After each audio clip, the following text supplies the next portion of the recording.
असं नेतृत्व ज्यांच्यामुळे स्वतंत्र जांभूळ ग्रामपंचायतीची निर्मिती झाली, असं नेतृत्व ज्यांच्यामुळे मावळला क्रीडा संकुल मिळालं, असं नेतृत्व जे जनतेच्या सेवेसाठी 24 तास उपलब्ध आहे, असं नेतृत्व जे सलग 3 टर्म आदर्श सरपंच म्हणून ओळखले जातात. मावळचे लोकप्रिय आमदार सुनील अण्णा शेळके यांच्या मुशीत तयार झालेलं आणखी एक ध्येयवेड नेतृत्व म्हणजे संतोष भगवंतराव जांभूळकर. कान्हे व लोणावळा येथे उपजिल्हा रुग्णालयाची उभारणी, लोणावळा येथे स्कायवॉक प्रकल्प, तळेगाव नगर परिषद, वडगाव नगर पंचायत, तहसील कार्यालय, पोलीस स्टेशन, सर्व तलाठी कार्यालय, मंडल अधिकारी उभारणी. थोडक्यात काय तर चांद्यापासून तर बांद्यापर्यंत ज्या मावळचा विकास झाला त्या विकासाचे निर्माते आहेत दमदार आमदार सुनील अण्णा शेळके. त्यांच्याच मुशीत घडलेलं आणखी एक नेतृत्व म्हणजे संतोष भगवंतराव जांभूळकर. पंचायत समिती वराळेगण निवडणुकीसाठी इच्छुक उमेदवार. अनेक प्रश्नांपासून तर अनेक उत्तरांपर्यंत तयार झालेले हे नेतृत्व एका संधीच्या शोधात आहे. वराळेगण पंचायत समिती त्यांना संधी देणार का? चला आज बातचीत करूया संतोष भगवंतराव जांभूळकर यांच्याशी. असं म्हटलं तर बरोबर राहील का की सुनील शेळके आहेत म्हणून मावळातील राष्ट्रवादी काँग्रेस आहे? ग्रामपंचायत पुरती लिमिटेड असणारे कामं केली, पण आता जर तुम्ही पंचायत समितीसाठी समोर येत आहेत तर मग व्हिजन काय? तुम्ही म्हटले म्हणजे तुमच्या मी बोलण्यात ऐकलं की मावळचे लोकप्रिय आमदार सुनील शेळके. ते सुनील शेळके आधी भाजपाचे होते, आता ते राष्ट्रवादीचे झालेत. तुमच्या मावळामध्ये एकतर हाच संघर्ष कळाला नाही आहे की भाजप विरुद्ध अजित पवार गट आहे, की भाजप विरुद्ध सुनील शेळके, की बापू भेगडे, बाळा भेगडे यांच्या विरुद्ध सुनील शेळके. जेव्हा तुम्ही हे निवडणुका कुठल्याही समोर येतात त्यावेळी हे दोन गट तुम्हाला आमने सामने आलेले दिसतात. त्यावेळी तुमची भूमिका नेमकं काय असते? जिकडे सुनील शेळके तिकडे तुम्ही जातात की जिकडे राष्ट्रवादी काँग्रेस पक्ष आहे तिकडे तुम्ही जातात? आता निवडणुका लागल्या की सगळे हौशे नवशे गौशे सगळे मैदानात येतात. पण मी जसं म्हटलं की ह्या निवडणुका अशा असतात की तुम्ही काम केलं असेल तर तुम्हाला शेवटच्या 6 महिन्यात, महिनाभरात, आठवड्याभरात फिरायची गरज पडत नाही. अनेक लोक जर तुमच्या प्रतिस्पर्धी म्हणून उभे राहायला तयार असतील किंवा तुमच्या स्वतःच्या पक्षातील उभे राहायला तयार असतील तर या सगळ्यांमध्ये तुम्ही उजवे कसे? तुम्हालाच उमेदवारी का दिली पाहिजे? 100% मला वाटते जिथं माझ्या गावाचा विकास आहे, माझ्या भागाचा विकास आहे आणि एक सक्षम नेतृत्व मावळ तालुक्यामध्ये उभं राहते. मला वाटतं पश्चिम महाराष्ट्रामध्ये इतक्या झपाट्याने वेगाने वाढणारं नेतृत्व असेल तर सुनील अण्णा शेळके. म्हणजे जसं मी म्हटलं की निवडणूक आली की सगळेच हौशेनवशे उभे राहतात, पण जी निवडणूक लढायची त्या निवडणुकीची प्रक्रिया काय आहे, तिथले प्रश्न काय असणार आहे, ह्या निवडणुकीच्या बद्दल माहिती पण हवी ना. जी पंचायत समिती तुम्हाला लढायची आहे त्याबद्दल तुम्हाला माहिती काय? नमस्कार, मी विजया वामन. नगर परिषदा, नगर पंचायतींचं बिगुल वाजलंय. होय नाही करता करता स्थानिक स्वराज्य संस्थांच्या निवडणुका होत आहेत. हे होत असताना अजून आमदार, खासदार, मंत्री यांचंच ठरलेलं नाहीये युती करायची की नाही. मात्र उमेदवार कामाला लागले. चर्चा ऐकायला मिळते जो कामाचा उमेदवार आहे तो निवडून येण्याचे चान्सेस जास्त आहेत. बाकी मग कुठल्या मतदारसंघात युती करा नाहीतर आघाडी करा. लोकांनी ठरवलंय ज्याला पाडायचं आहे त्याला पाडायचं आहे आणि ज्याला निवडून आणायचं आहे त्याला निवडून आणायचं. अर्थात मी आज आहे मावळामध्ये. मावळाचं राजकारण तुम्हाला सगळ्यांनाच माहिती आहे. भेगडे शेळके यांची युती होते की नाही हे माहीत नाही, पण जे उमेदवार नगर परिषद, पंचायत समिती, झेडपीची तयारी करतायत ते इच्छुक उमेदवार मात्र तयार झालेत. आज आपण बोलणार आहोत पंचायत समिती वराळेगण निवडणुकीसाठी जे इच्छुक उमेदवार आहेत संतोष भगवंतराव जांभूळकर यांच्यासोबत.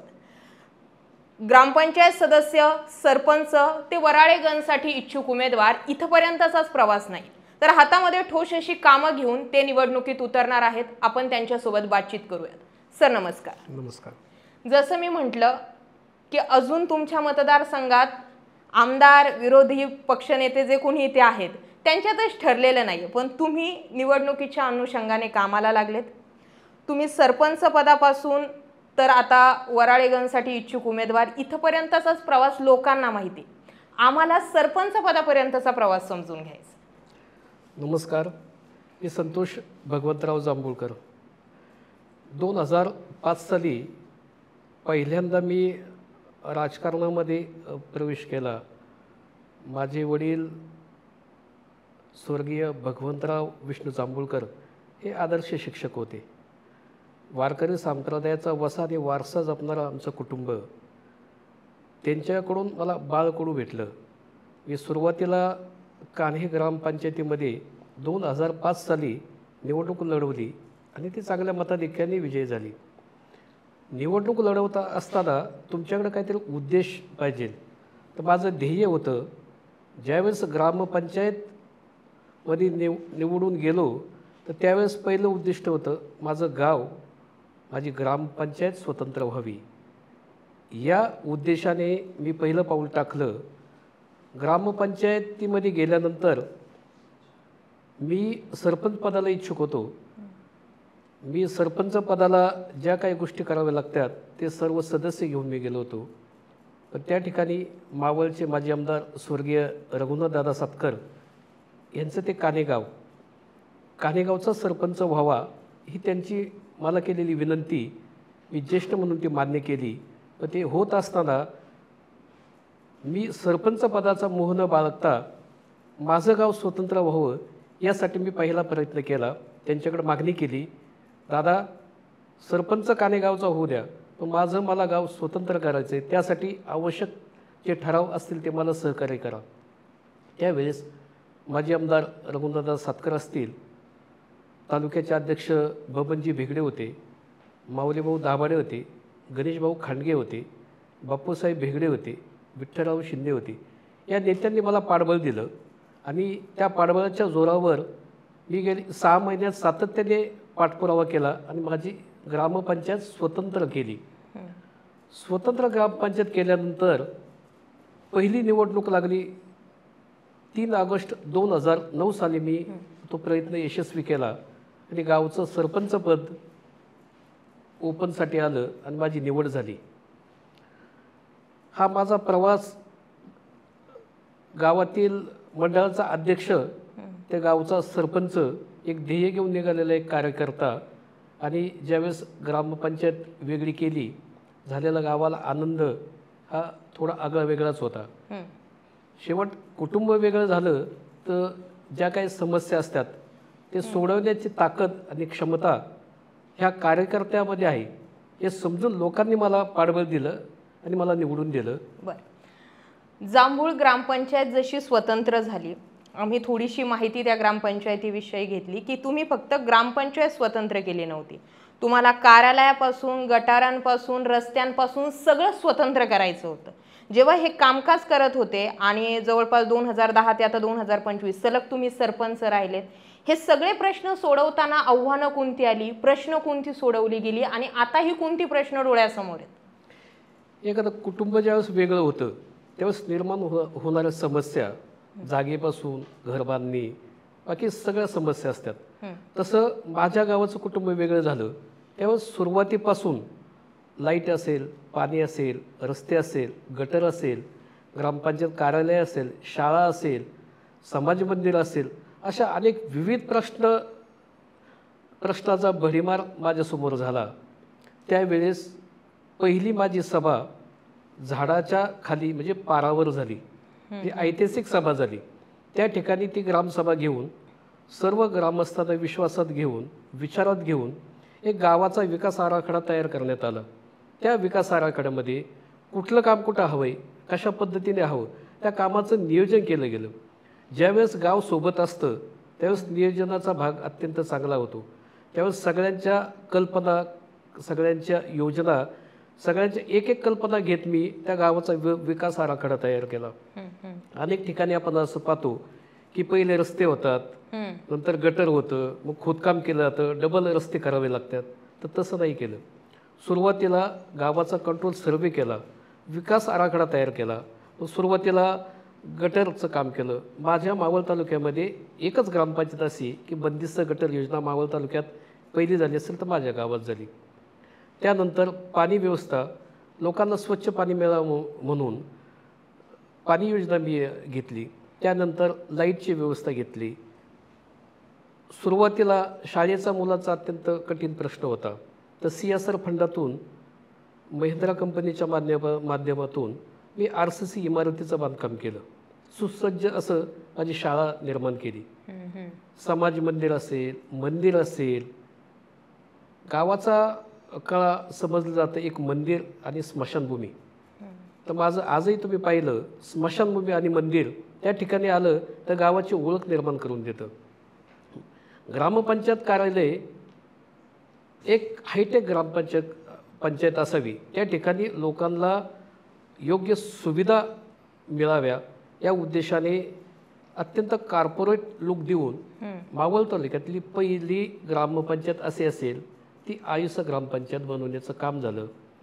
आयुष ग्रामपंचायत, आयुष शाळा अत्यंत नियोजनबद्ध विकास करत असताना खूप काही अडचणी येत असतात. गावातले रस्ते करताना लोकांच्या जमिनी असतात, लोकांचे ओटे काढावं लागतात, अशा अनेक प्रश्न होते. तर त्यावेळेस सामंजस्याने ते प्रश्न सोडवण्यात आले. काही ठिकाणी संघर्ष करावा लागला, काही ठिकाणी शिव्या खाव्या लागल्या, परंतु शिव्या हे आशीर्वाद असतात. ज्यावेळेस तुमचं विजन क्लिअर असेल की तुम्हाला हे ध्येय साधायचं आहे, तर त्या ध्येयाच्या दिशेने येणाऱ्या अडचणी मी कधी पाहिल्या नाही. त्याचं सोल्युशन शोधत गेलो आणि प्रत्येक सोल्युशन शोधत असताना तो विकास आराखड्यानुसार काम करण्यात आले. आजही माझ्या गावामध्ये रोडच्या कडेला जी झाडे लावली अत्यंत नियोजनबद्ध लावली. त्या झाडाचं व्यवस्थापन ज्या कुटुंबाच्या समोर झाड लावले त्या झाडाचा मालक वृक्षपालक त्या कुटुंबाचा मालक आहे. त्यांनी रोज पाणी घालायचं. त्या झाडाचं आज वटवृक्ष झालेत. 20 वर्षापूर्वी मी झाडं लावलेली आज सुगंध देतात, फळं देतात, सावली देतात. तो आनंद हा सर्वात मोठा आज मला मिळत आहे. लोकांनी जो विश्वास माझ्यावर टाकला तो विश्वास त्यांचा सफल करण्याचं मी निमित्त असेल, पण ते काम मला भेटलं आणि 100% माझं योगदान देऊन मी त्या काम यशस्वी करण्याचा माझा प्रयत्न केलेला आहे. आज महाराष्ट्रामध्ये एक आदर्श गाव म्हणून माझ्या गावाची ओळख निर्माण होती. त्यावेळेस अभिमानान छाती माणसाची फुलती की या गोष्टीचा याचा साक्षीदार निमित्त असेल, पण आपल्याला ती जबाबदारी गावाने विश्वासात दिली आणि आपण तो विश्वास त्यांचा कधी गमावून दिला नाही. ग्रामपंचायत तुमच्या ताब्यात होती, तुम्ही जेवढे कामं ग्रामपंचायतीच्या अंडर येणार होते ते केले. आता तुम्ही वराळेगणसाठी इच्छुक आहेत, म्हणजे एक सरपंचापासून तुम्ही एक तुमचे थोडक्यात प्रमोशन तुम्हाला करायचं आहे आणि ते प्रमोशन करण्यासाठी तुम्हाला जनतेत जायचं आहे. ग्रामपंचायत पुरती लिमिटेड असणारे कामं केले, पण आता जर तुम्ही पंचायत समितीसाठी समोर येत आहेत तर मग व्हिजन काय? आता ज्यावेळेस ग्रामपंचायत हा मला वाटते विकासाचा मूलभूत पाया असतो. ज्यावेळेस जो एखादा कार्यकर्ता गावाच्या विकासातून बाहेर पडलेला असतो, गावाच्या कामातून बाहेर पडलेला असतो, त्याला अडीअडचणी सगळ्या माहीत असतात. पण आता हे पंचायत समिती, गावाचे प्रश्न वेगळे, पंचायत समितीचे प्रश्न वेगळे. पंचायत समितीच्या माध्यमातून सुरुवातीचा माझा व्हिजन असेल शिक्षण. आज शिक्षणाचे मावळ तालुक्यामध्ये अत्यंत प्रभावीपणे शिक्षण किंवा चांगल्या पद्धतीचं शिक्षण देण्याची गरज आहे. मावळचे लोकप्रिय आमदार सुनील शेळके यांच्या मार्गदर्शनाखाली अनेक तालुक्यामध्ये शाळांमध्ये डिजिटलायझेशन होतं आहे. चांगल्या पद्धतीचं सुविधा देण्याचा प्रयत्न त्यांचाही चालू आहे. पण प्राथमिक शाळा आज ओस पडत चालल्यात. लोक इंग्रजी माध्यमाकडे मुलं पाठवण्याचा लोकांचा कल जास्त आहे. पण आपण इतिहास पाहिला, विश्वास नागरे पाटील हे जिल्हा परिषद शाळेमध्ये शिक्षण घेतलं, आज IAS अधिकारी झालेत. तेच शिक्षण त्यांनाही भेटलं, तेच शिक्षण आजही त्या मुलांना आहे. पण बदल काय करावा लागेल? शिक्षण व्यवस्था तीच आहे, पण शिक्षणाकडं स्थानिक प्रशासनाने, स्थानिक सरपंचाने, स्थानिक सभापतीने चांगल्या पद्धतीचं लक्ष दिलं तर शाळेमध्ये थोडे बदल आवश्यक आहे. ते बदल कुठलं? जे इंग्लिश मिडियममध्ये लोकांना सुविधा मिळतात त्याच सुविधा काही प्रमाणात आपण ग्रामपंचायतीच्या माध्यमातून किंवा पंचायत समितीच्या माध्यमातून सुविधा दिल्या तर मला वाटतं शिक्षणाचा दर्जा अधिक चांगल्या पद्धतीचा होईल. मला वाटतं माझा दुसरा मुद्दा असेल रोजगार. रोजगार आज शासनाच्या माध्यमातून अनेक योजना येत असतात, पण त्या शेवटच्या घटकापर्यंत पोचत नाही. पण पोचवण्याचं माध्यम असेल पंचायत समिती. पंचायत समितीला एक विभाग आहे, समाज कल्याण असेल किंवा बचत गटाच्या माध्यमातून ह्या योजना शेवटच्या तळागाळापर्यंत पोचवणे, नुसत्या पोचवणे नाही, बचत गट सक्षम करणे, बचत गटांना स्वयंरोजगाराचे प्रशिक्षण देणे आणि त्यांना रोजगार निर्मिती करणे.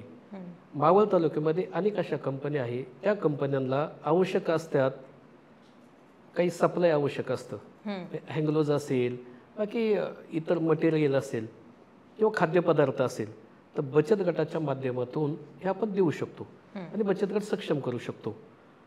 आज आमच्या गावामध्ये सिमेंटिका बचत गट आहे. आज महाराष्ट्रामध्ये त्या बचत गटाचं नाव घेतलं जातं. ग्रामपंचायतीने त्यांना सक्षम केलं, आवश्यक त्या सुविधा दिल्या. आज उद्योग व्यवसायामध्ये, हॉटेल व्यवसायामध्ये पुरवठा त्यांच्या माध्यमातून चांगल्या पद्धतीने केला जातो. आरोग्य असेल, आरोग्याच्या संदर्भात आमची इंद्रायणी नदी आज मावळ तालुक्यामध्ये देहू आळंदी असं पवित्र तीर्थस्थान आहे आणि ह्या इंद्रायणीची अवस्था पाहिली अत्यंत दूषित झाली. त्याचं कारण आजूबाजूला वाढती शहरीकरण आणि कंपन्या, याचं सांडपाणी सगळं नदीमध्ये सोडलं जातं. त्याचं कुठलं नियोजन नाही, व्यवस्था नाही. पण माझं पहिलं काम सुरुवातीला असेल तर ते सुद्धा असेल, माझ्या व्हिजनमध्ये ते काम आहे.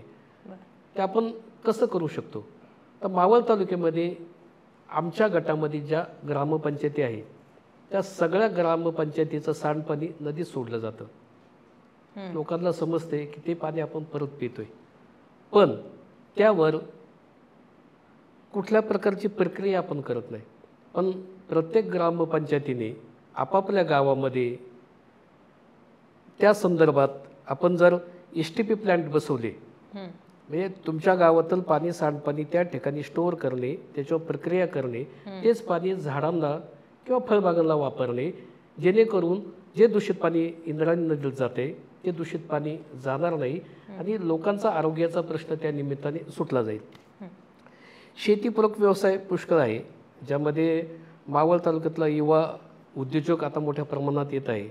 पर्यटनाच्या संदर्भात मावळचे लोकप्रिय आमदार सुनील शेळके यांनी मोठा निधी उपलब्ध केला आहे. त्या माध्यमातून पर्यटनाला आमच्याकडे वाव असतात. युवकांसाठी खूप काही उद्योग या निमित्ताने निर्माण झालेत. स्वतःच्या जागा आहे त्या ठिकाणी कृषी पर्यटन केंद्र चांगल्या पद्धतीने आमच्या भागात उभं राहते. मावळचे आमदार त्या संदर्भात जो काही निधी लागेल, शासनाचा काही निधी असेल तो देण्याचा ते सातत्याने प्रयत्न करत आहे. त्याचबरोबर मावळची माती शेतीसाठी अत्यंत उपयुक्त आहे. या ठिकाणी इंद्रायणी भात हा सर्वात प्रसिद्ध आहे आणि त्याला जागतिक दर्जाचं स्थान देण्याचं काम आमच्या येथील आमचे ज्येष्ठ नेते मार्गदर्शक माऊलीभाऊ दाभाडे आणि मावळचे लोकप्रिय आमदार सुनील शेळके यांच्या माध्यमातून इंद्रायणी भाताचं पॅकेजिंग चालू झालं आहे आणि ते राज्यभर देण्याचं त्यांनी काम केलं आहे. आणि मावळची ही माती चांगली असल्यामुळे या ठिकाणी फुलशेती मोठ्या प्रमाणात होत आहे. तर भविष्यात युवकांना फुलशेतीकडे जाण्यासाठी आवश्यक प्रशिक्षण शिबिर असेल किंवा शासनाच्या माध्यमातून अनेक योजना आहे, त्या माध्यमातून लोकांना रोजगार निर्मिती होईल. तर हा कल शेतकऱ्यांच्या बाबत माझा नक्कीच ते असेल. तुम्ही म्हटले, म्हणजे तुमच्या मी बोलण्यात ऐकलं की मावळचे लोकप्रिय आमदार सुनील शेळके, ते सुनील शेळके आधी भाजपाचे होते, आता ते राष्ट्रवादीचे झालेत. तुमच्या मावळामध्ये एकतर हाच संघर्ष कळाला नाहीये की भाजप विरुद्ध अजित पवार गट आहे, की भाजप विरुद्ध सुनील शेळके, की बापू भेगडे, बाळा भेगडे यांच्या विरुद्ध सुनील शेळके. जेव्हा तुम्ही हे निवडणुका कुठल्याही समोर येतात त्यावेळी हे दोन गट तुम्हाला आमने सामने आलेले दिसतात. त्यावेळी तुमची भूमिका नेमकं काय असते? जिकडे सुनील शेळके तिकडे तुम्ही जातात की जिकडे राष्ट्रवादी काँग्रेस पक्ष आहे तिकडे तुम्ही जातात? 100% मला वाटते जिथं माझ्या गावाचा विकास आहे, माझ्या भागाचा विकास आहे आणि एक सक्षम नेतृत्व मावळ तालुक्यामध्ये उभं राहते. मला वाटतं पश्चिम महाराष्ट्रामध्ये इतक्या झपाट्याने वेगाने वाढणारं नेतृत्व असेल तर सुनील शेळके. त्यांच्याकडे व्हिजन आहे. मावळचे आज आयडॉल आहे. त्यांनी घेतलेले महत्त्वाकांक्षी प्रकल्प, एखादं काम त्यांनी हाती घेतलं ते काम शेवटाच त्यांची ताकद आणि धमक फक्त त्यांच्यामध्ये आहे. शेवट अशा नेतृत्वाच्या पाठीमागे थांबलं तर मला वाटतं माझ्या गावाचा विकास, भागाचा विकास होऊ शकतो. एक छोटं उदाहरण सांगतो. गेली 20 वर्ष सातत्याने मावळ तालुक्यामध्ये एक क्रीडा संकुल व्हावं हा माझा आणि माझ्या भागातील क्रीडाप्रेमीचा आणि लोकांचा आग्रह होता. त्यासाठी मी सुरुवातीला 10 वर्ष पाठपुरावा केला. त्यावेळेस ते काम झालं नाही. पण ज्यावेळेस सुनील अण्णांच्या माध्यमातून अण्णांना फक्त विनंती केली, अण्णा मावळ तालुक्यामध्ये क्रीडा संकुल नाही आणि मुलांची, युवकांची खूप गैरसोय होत आहे. देशामध्ये, राज्यामध्ये आपले खेळाडू जात आहे पण त्याला सुविधाचा अभाव असल्यामुळे त्यांना देश पातळीवर खेळता येत नाही. तर ही अत्यंत गरज आहे काळाची आणि यासाठी शासनाचा निधी उपलब्ध आहे. नेतृत्व कसं असावं? छोटा कार्यकर्ता आहे गावातला मी, एका क्षणाचा विचार नाही केला. चांगलं काम सुचवलं, मला जागा दे, मी तुला लगेच क्रीडा संकुल देतो. कुठलाही याचा विचार नाही केला. फक्त त्यांच्याकडे असलेल्या कामाची तडप आणि ध्येय. गाडीत बसताना मी त्यांना म्हटलं, अण्णा जागा उपलब्ध करून देतो, तुम्ही निधीच उपलब्ध करा. त्यावेळेस त्या क्षणात गाडीतून मोबाईल लावला. आदितीताई तटकरे ही क्रीडा मंत्री होत्या. ताईंना फोन केला, ताई माझ्या मावळात क्रीडा संकुल मला हवं आहे, माझ्या युवकांसाठी क्रीडा संकुल हवं आहे, मला निधी हवा आहे.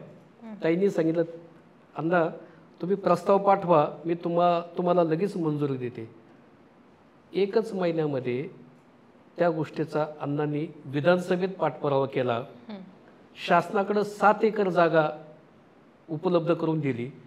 ती जागा क्रीडा संकुलाला आम्ही दिली आणि आज माननीय अजितदादा पवार साहेब उपमुख्यमंत्री यांच्या शुभ हस्ते तळेगावमध्ये त्याचं भूमिपूजन झालं.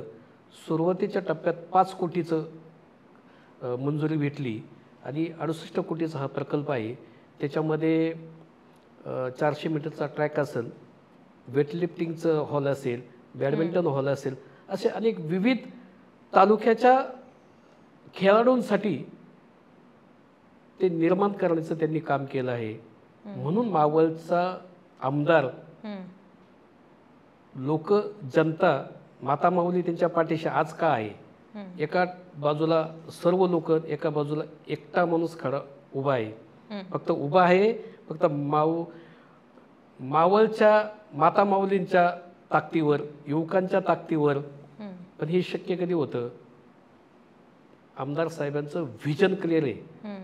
आमदार साहेबांना तालुका हा राज्यामध्ये एक आयडॉल टाईपमध्ये करायचा आहे. मावळाकडे पाहताना हा मावळ तालुका सुनील शेळकेंचा आहे, हा मावळ तालुका हा वारकऱ्यांचा आहे, हा मावळ तालुका हा माता माऊलींचा आहे.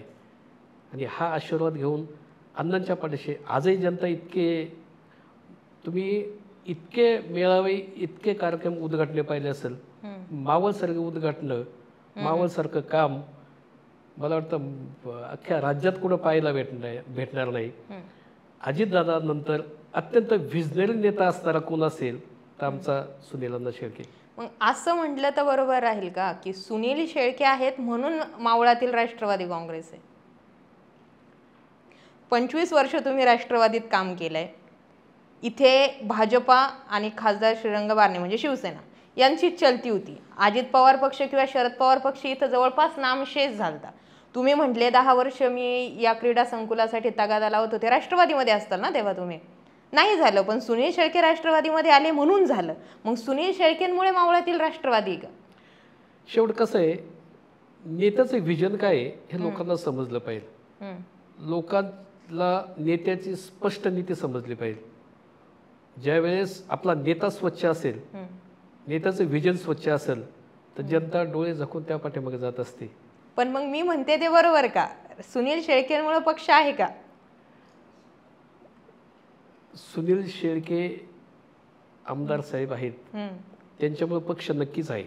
पक्षाला ताकद देण्याचं काम, युवकांना, कार्यकर्त्यांना ताकद द्यायचं काम, माता माऊलीला ताकद द्यायचं काम कोणी केलंय? अण्णांनी केलंय. जर अण्णांनी ते केलं असेल तर स्वाभाविक पक्ष अण्णांच्या ताकदीवर चाललेला आहे. पण त्यासोबत मावळ तालुक्यातले अनेक नेते, कार्यकर्ते त्यांच्या सोबत आहे.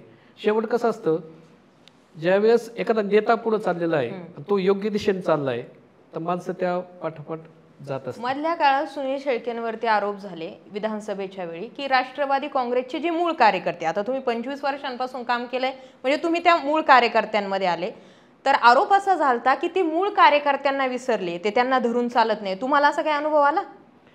असं कदापि नाही.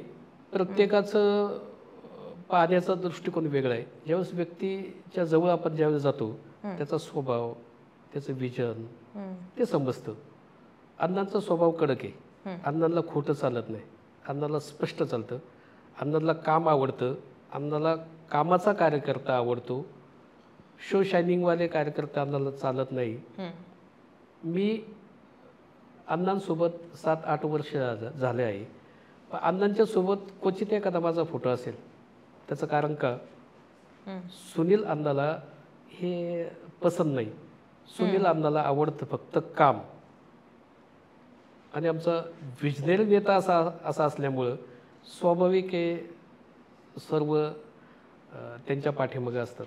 बरं, आता निवडणुका लागल्या की सगळे हौशे नवशे गौशे सगळे मैदानात येतात. पण मी जसं म्हटलं की ह्या निवडणुका अशा असतात की तुम्ही काम केलं असेल तर तुम्हाला शेवटच्या 6 महिन्यात, महिनाभरात, आठवड्याभरात फिरायची गरज पडत नाही.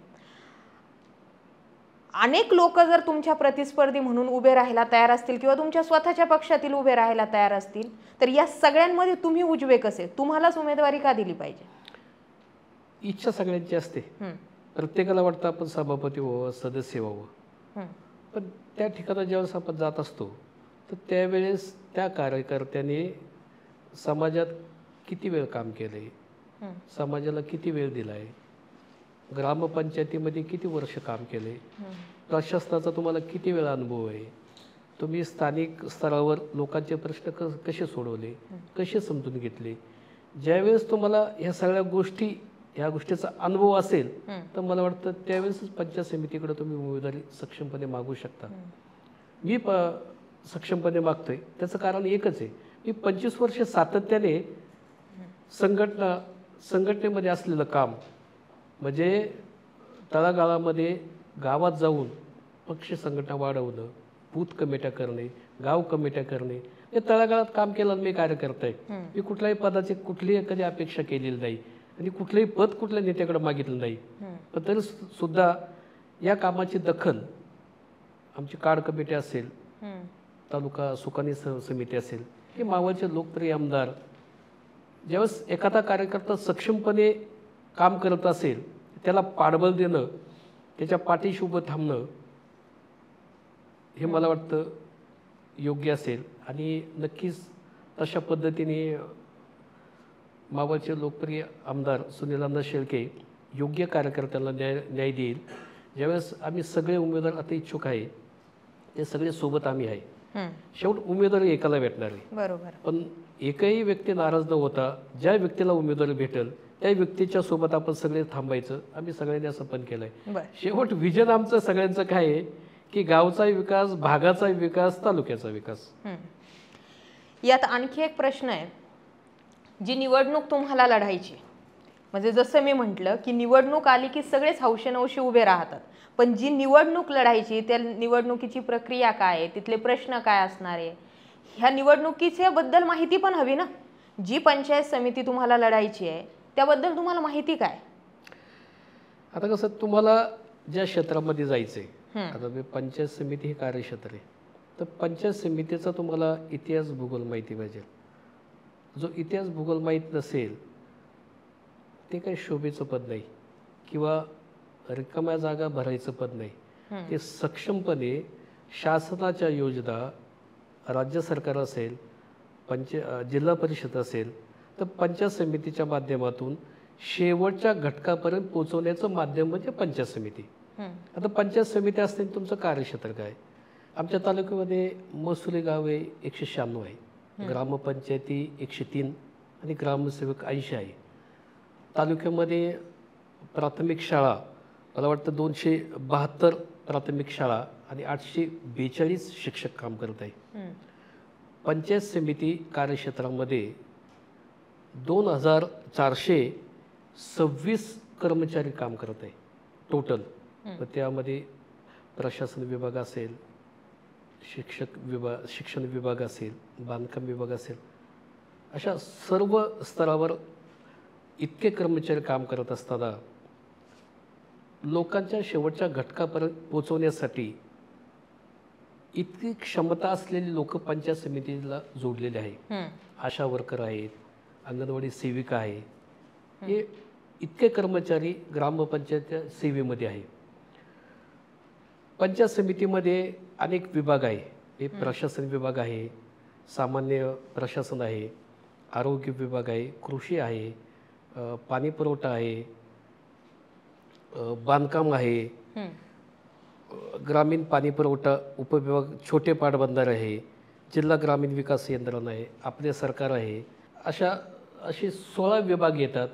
त्या 16 विभागातून प्रत्येक भागामध्ये, प्रत्येक ग्रामपंचायतीमध्ये, प्रत्येक गावामध्ये ह्या योजना पोचवण्याचं काम या माध्यमातून केलं जातं. ज्यावेळेस तुमच्याकडं एखादी योजना पोचवायची असेल, माझा पहिला मुद्दा होता शिक्षण व्यवस्था बदलणे. जर इतके शिक्षक असेल, त्या शिक्षकांना व्यवस्थित प्रशिक्षण दिलं तर मला वाटतं शाळेमध्ये चांगल्या पद्धतीचा मेसेज जाऊन शिक्षणामध्ये बदल करण्याचं काम या निमित्ताने होऊ शकतं. मावळ तालुक्यामध्ये हजारो कोटीची पाणी योजना होत असतात, पण ते होत असताना जो पाणी पुरवठा विभाग आहे त्या व्यवस्थित आपण लक्ष दिलं तर गावातील योजना चांगल्या पद्धतीने आपण राबवू शकतो. असे प्रत्येक विभाग आहे, त्या विभागानुसार आपण पंचायत समितीच्या माध्यमातून ते काम करू शकतो. बरं, मी शेवटच्या प्रश्नाकडे येईल. लोकांनी समजा, आता मी ओव्हरऑल जेवढी काही तुमची माहिती ऐकली, तुम्ही उमेदवार म्हणून सक्षम आहात, पण लोकांनी तुम्हाला निवडून दिलं पाहिजे, यासाठी तुमच्याकडे काहीतरी जमेच्या बाजू असल्या पाहिजे. त्या मला फक्त 5 मुद्द्यांमध्ये सांगा. माझ्याकडे असलेली विकासाची दृष्टी, माझ्याकडे असलेलं कामाचं नियोजन,